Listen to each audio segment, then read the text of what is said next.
All right, we are back for another ChiroCore series at Core Connections Pilates here in Sheboygan. I'm Dr. Renee with Intun ChiroCare. And I'm Kayla Shetter here at Core Connection. So this video is going to kind of be a lot of little things to get to a really popular and I think a really important exercise that almost everyone can do. Yes. We're gonna start talking about the cat-cow stretch or exercise, but with that comes a lot because it involves a lot of different body parts. Mm-hmm. What I see a lot in practice with low back pain, and low back pain obviously has been the topic of a lot of our videos, but it really is one of the primary reasons people come in and seek care.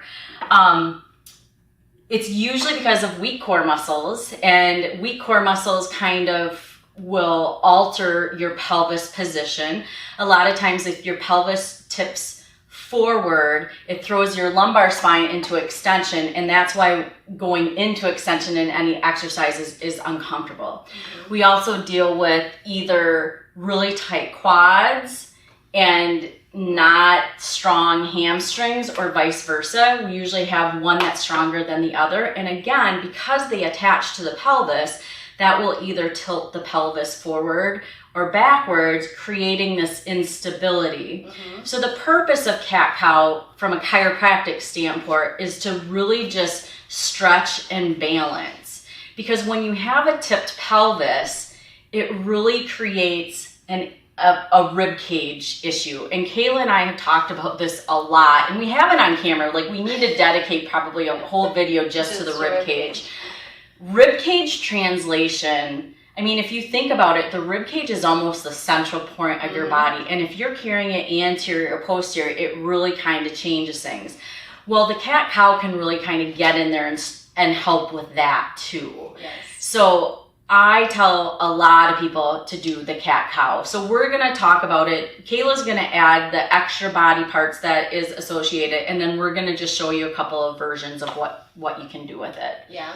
And the rib cage, like we were saying, is just this really complicated part of the body. It's a really tough place to feel. Mm-hmm. I think that's what's hard is, like, I don't know why, but it's really hard to feel our placement of the rib cage. And that's what I will focus a lot on is, can you sense where your rib cage is in space? How do the shoulders and the rib cage work hand in hand? So, and then of course, pelvis and everything else. For sure. But, yeah, so it's a fun one to kind of get at. And when people start to feel it, it's like this mind-blowing experience to them, because then everything else starts to kind of connect and make sense. So should we just jump into it? Are you ready? For sure. Okay, I'm going to have her go on the table today on all fours. So her knees are going to be stacked right underneath her pelvis. Her hands are shoulder distance right underneath. Her hands and wrists are in alignment. And what I'm looking for right off the bat is where her back is aligned. So right now, I feel like she's in a pretty good place. She could probably even soften right here, okay? And her knees, we keep this a little bit wider stance because it's easier to balance. When we go into exercises and we lift an arm and a leg and things like that, it helps gives us more support for our core and for our hips to stay level. I'm not going to have her do anything crazy right now. I was like, what am I doing? Yeah, right? You didn't tell me this. We did not prepare her for all this. All right, so all I'm going to have her start with is sternum drops. She's going to lower her chest down. Her shoulder blades will narrow on the back. You probably can't see it on camera, but they are. And then you're going to press the arms away, and the shoulder blades will broaden or wrap into the sides. So as she lowers the chest, they squeeze together. I always say picture a pencil. You're going to squeeze towards the center. And then as you press away, you're opening and broadening the scapula. And exhale and sink down and press away and lift the chest. Good. And this is getting at scapular stability and scapular mobilization. But it's going to help aid in where the rib cage will begin to work from. So now I want her to stay right here and lift the back of her rib cage up towards the ceiling. Exactly. Do you see that right there? That's like a cat waking up in the morning. It's like a nice cat stretch. And now go back to center. And for this, sometimes I'll say imagine you're a suitcase and you're lifting your handle up on the back, and you're going to let the back, sorry, you're going into the next one, but sorry. Go back to what you were doing. So you're going to lift your back up towards the sky, yes, and then go back to the neutral placement. And go one more time, just to feel that. And her shoulder blades are really wrapping into the sides of her body. Good. Now go into the opposite and sink the rib cage down and lift back to neutral. And she's going to drop her chest. Yes, good. And come back to neutral. And right now I'm really focusing on her upper spine, which is getting pretty specific. When we think of cat and cow, we don't usually break it down this much. And go one more time. Good. Okay, so now I'm going to focus more on her mid and low back and her pelvis. So as she exhales, I'm going to have her scoop in and round her low back as well. And we refer to this sometimes in Pilates as 12 o'clock. So your belly button's your 12 o'clock and you're pulling in. And now go back to your neutral placement. Good. And as you exhale, you're going to scoop in like you're getting punched in the stomach. I know it's a terrible idea, but that's where it's going to get you into that rounded low back. And come back to center. And one more time, exhale, scoop in, pull the belly button under and round. Good. And come back to center. Now add in the extension. Rib cage is going to soften, low back is sinking. Now get the shoulders down a little bit more when you go into that. Yes, good, and then come back to center. And again, she's going to that extension. Her head and tail is reaching up towards the ceiling. Rib cage is sinking down. And exhale, scoop in and have go all the way into that 12 o'clock, rounding up into cat. And as you inhale, head and tail reach towards the ceiling, shoulder blades melt down, rib cage softens. Good, and that's cow. Go one more time. Exhale, scoop in around the spine, hollow it out. And as you inhale, head and tail move upwards, rib cage softens, shoulder blades sink, and come back to center. All right, so that's a breakdown of cat and cow. And as you can see, there's a lot of parts within the rib cage mobilization. So it's never just about the rib cage. It's going to be the cervical spine and the pelvis and the low back and all of that. But if we don't work through extension, we're never going to get comfortable with it. And I think, like you said, a lot of people experience pain, which can I actually show you? Can I have you do one last thing? Absolutely. Okay, so you're going to lay with your forehead down on the table, and we'll do a little bit of swan. So I just want to just touch on the low back really quick, because what often happens is when we lift the head, go into a baby swan. And good, so she's keeping her shoulder blades down, and as she's lifting up, she's trying to pull the scapula down into the back and lower. And what I always say is it's a 12 o'clock feeling when you lift up. So I want you to press your hip bones down, pull your abdominals in, and you're getting that that support through the front of the body before you lift. And go again. So lifting, yes, beautiful, Renee. And then lower back down. Okay, so now when people complain about their low back, do a bad version, just like drop your low back out. And yeah, she can't even do it right now. No, I don't know how to do a bad. But a bad version, I'm just gonna do it from standing, would be if you were to lift your head off your hands, but you would drop into your low back, versus keeping this supported and lifting and extending. So an extension is a lift out from the abdominals and going up and away. Yeah, so do one more really good one, because you were doing that really well before. Yes, and then take it back down. So when people complain of low back pain, it's because they're usually dropping into their back and they're not supporting from the front of their body. And you can come back up to sitting. So when Renee was kind of speaking about low back pain in cat and cow, it's from, sorry, I'm probably not in view right now, it's from an unsupported placement.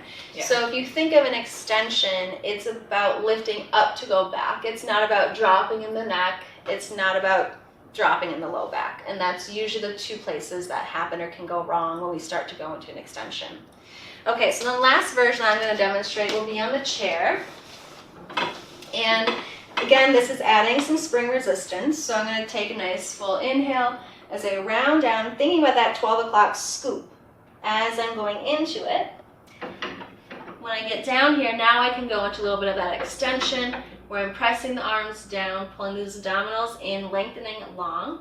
And as I roll up, I'm working through that 12 o'clock, pressing my hips forward as much as I can. I didn't do a great job with that, but it's harder than it looks, I promise. Okay, and we'll go one more time. So as you're rounding down, I'm still thinking about that 12 o'clock scoop, working from my core, pressing down, and then we can add some arm work here bending, keeping my shoulders stable. So we started with that when Renee was on all fours doing scapular glides or support, and then I could do scapular glides here as well. And as you see, I want to keep my shoulders integrated into my back as I roll up. This would be that version. So you're trying to pull your abdominals under, keep your scapula down, and lift it up and come out of it. So there's a lot that can happen, and scapular support, all of that plays a role in rib cage placement and low back and pelvis as well. So cat and cow is a great one. Yep. Obviously, I probably broke it down way more than any person at home needs to do. But I think that's important because it shows the biomechanics and how everything is connected. Right. And here's the thing, like my goal for a lot of these videos is for someone not knowing where to start. So the more we break it down and just to get somebody to start moving their body and strengthening their body, like that's my goal for this. So that's a good thing. Yeah. And this is simple stuff. I mean, cat and cow has been around since the start of time. I mean, it's just flexion and extension, but it's the intention behind the movement. So, in understanding how we can, alleviate pain and things like that. So, coming in and seeing a professional is going to help you get the most out of these exercises, no matter how simple they are. If you're doing them wrong at home and you're doing 100 of them a day, it's going to do nothing for you unless you do maybe 10 perfect ones with the right form and right understanding of it. It's going to be much more beneficial over the long run. And hopefully like these videos will help you kind of pick up, like, are my shoulders up to my ears? Like, and the 12 o'clock was huge for me because bending over, adjusting all day, like my low back pain, that's one of the reasons why I started doing this. I was having significant low back pain. It was because of my work posture. I spent all day bent over. And so going into extension, I rarely did. So it was an issue for me. But like just that getting to 12 o'clock, like your belly button in. So if like these little things you can take and start doing at home and then build the great basics. Yes. That's a huge win. Yeah. And I mean, these aren't things that you just get once and it's perfect for the rest of the time. I mean, our bodies change every single day, and the stress we put on it through injuries, through aging, like our bodies aren't the same. So it's something that we have to maintain and we have to keep up on because it doesn't just happen. It's not magic. Our bodies, yes, we have muscle memory, but if we don't practice that muscle memory, we lose it. For sure. So it's kind of this, it's important to keep at it. And absolutely. To keep doing it. It's not just once you got it, it's good. It's something you got to keep up with. Absolutely. And that's, again, the great combination of chiropractic and Pilates because it works on muscle memory, spinal memory, all that thing. I've said it before, like, I can adjust and adjust and adjust, but if we're not doing anything to help the muscular imbalances, that adjustment doesn't necessarily hold as well. And so that's why it's just such a great combination to add a practice like Pilates to that. And I feel like getting your body moving and just even starting with the simplest will make your chiropractic care so much better too. Yes. Cool. Awesome. All right. Well, I think that's it for today. So stay tuned. We'll have another series for you soon. Thanks. Thank you.